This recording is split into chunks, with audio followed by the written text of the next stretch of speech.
In this video, we're going to illustrate how to use scientific notation. So scientific notation is essential in the sciences, particularly when you're dealing with doing calculations and you don't want to have to rely upon a computer or a calculator to spit out a number that you don't know what it means. So it's going to give you a better sense of what's going on. So let's take this number here, which is 2.5 million. Now, notice I said 2.5 because really in scientific notation, when you're dealing with it in the science classroom, it's best just to put one number in front of the digit. And then you can put another number right in front of or in back of the decimal point, I should say. So what I've done there is I've just said, okay, it's instead of saying 25 million, I'm just saying 2.5. And then we just have to count off how many zeros. So this was actually moved six to the right, and that's where that six comes up there. So we're just basically represented this as 2.5 times 10 to the sixth. So that's going to be the standard way of representing a number in scientific notation.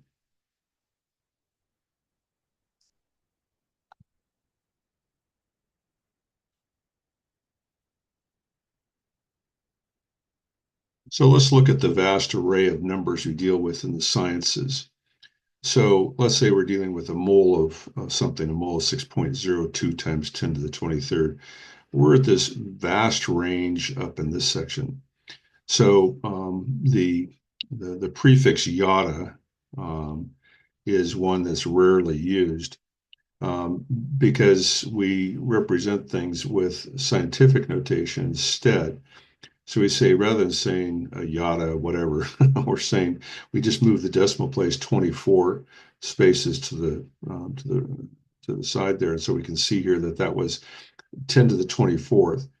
So we could represent this as 1.0 times 10 to the 24th, or if we're entering it into a computer, we would use just 1.0 E24. So if you use the E following a number, it'll the spreadsheet interprets that as an exponent.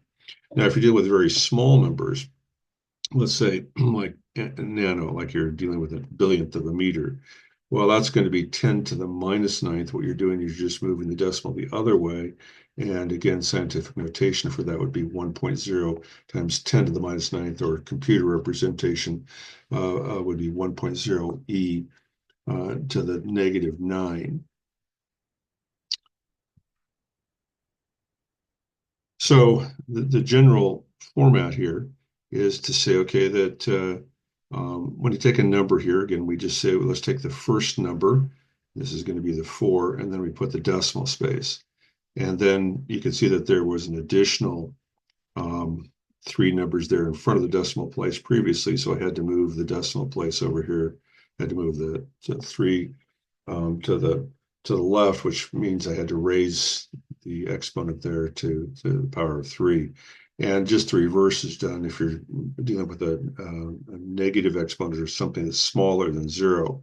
So instead of saying 0.000082, it's easier just to say 8.2, and then we move the decimal space 5. Okay, so there's 1, 2, 3, 4, 5, and that's where that minus 5 comes. Now, in terms of exponents, it's important to realize the difference between these exponents. So positive exponent means that it's greater than 1. A negative exponent here means it's less than 1. And that's going to come into play in terms of doing any kind of calculations. So once again, the idea is simply moving the decimal place. So if I move the decimal place 8 to the left, then I have to raise it to the power of 8. If I move it, 3 to the right, then I have to subtract or put a negative exponent there to the negative third. And again, we could do the same thing if, in reverse, if somebody wants to see it in expanded form. So expanded form means basically with no exponents. So 5.6 times 10 to the fourth, you just simply move the decimal place 4 spaces to the right. And simultaneously, or similarly, that number like this, which is raised to the negative fifth, then you're going to move the decimal the other way there because it represents something which is less than 1. So that many constants and numbers in science are just vast. They're huge. So we talk about the speed of light, 3 × 10⁸ meters per second. So we'll generally express it this way over a scientific notation rather than saying 300,000 meters per second. Instead of saying, you know, whatever this is here, um, I would say just 6.02 × 10⁻23rd, much easier to say. And then the nice thing is in each of these cases right here, when we're looking at that, we can just compare the coefficients. And in terms of getting a rough estimate for how big something is, you can round things. And we're going to do some rounding here in terms of a calculation in a moment. So again, the idea is that we're, particularly in secondary science, we're much more concerned with the concept of accuracy than we are just solely with precision. So accuracy means how close is it to the real value. Precision means basically, the you might say the number of decimal spaces, a number of digits and so forth representing something, or the repeatability of a measurement. Now, again, it's good to have accuracy and precision, but for our purposes right here, it's much better to have a number which represents the real value. So again, you can see, vast numbers here, all represented in scientific notation. In each case right here, what we're doing is we're just having one number in front of the decimal. And then everything else is going to be represented by, the component that follows of the coefficient that follows that, and of course, raised to the appropriate power. So we're seeing everything is raised to a power of 10. So we use base 10, makes things very easy. And let's actually go through a calculation here. So we're going to calculate the attraction between the Earth and the Moon. So if you remember from Newton's law of gravitation, that the force of gravity is defined as G times the product of the two masses in consideration divided by the distance between them squared. So on the left side here, we have the universal gravitational constant. So there's G. And then we have the mass of the moon. We're just going to call that M1. Again, the subscript doesn't matter here. It's just for our purpose in terms of keeping it straight. We'll call the mass of the Earth M2. And D is a distance, but R is also a distance. So they're both expressed in meters. And R just stands for radius, like the different distance between two things, one that might be orbiting the other.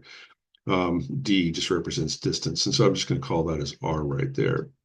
Now, if you look on the right side here, that you can see that we can take this universal gravitational constant, this huge number here, and let's just try to simplify that and say, well, really, I see a 6.674. There's the 6, and then what we're doing is we're just simply putting the 674 following the decimal place. And to do that, I had to move the decimal place 8 to the right. So what I'm going to do here is I'm going to say that's going to be, 11 to the right. That's going to be 10 to the negative 11th. And we can do the same thing for each of the other values. But again, what we're interested in is that students can get a sense of the numbers, the math, and so forth involved, not just be able to crank out a number on the calculator. So I'm just going to try to simplify this because I can do it in my head. And I'm going to say that, well, that's approximately 7. Let me just go ahead and put that in a number that's a little easier to see there. Put it in red. I'll say that's going to be, let's say that's going to be 7 times 10. And we'll say to the minus 11th. And again, I'm not going to worry about the units because this is not a video on dimensional analysis, that you'd obviously need to make sure that the units made sense. I'll say this is approximately 7 times 10 to the 22nd. Say that this is approximately 6 times 10 to the 24th. And I'll say that this is approximately 4 times 10 to the 8th. So again, what we're doing is we're doing some vast, simplification for the purpose of getting a general measure for how large this is. So once again, we're looking for the attraction between the moon and the Earth. And let's go ahead and put those numbers in again. So we could say then that the force of gravity here between these two objects here is equal to G, and we said that we were going to call that 7 times 10 to the minus 11th. And then we're going to be multiplying that times the two masses. We said that the first one was approximately 7 times 10 to the 22nd. And the second one there was about 6, that's the mass of the Earth, times 10 to the 24th. Then the denominator, our value was, what do we say, 4 times 10 to the 8th. So if I put 4 times 10 to the 8th, and again, 4 times 10 to the 8th. Now, when you're dealing with scientific notation, that you want to just basically say, okay, we can add exponents and multiply the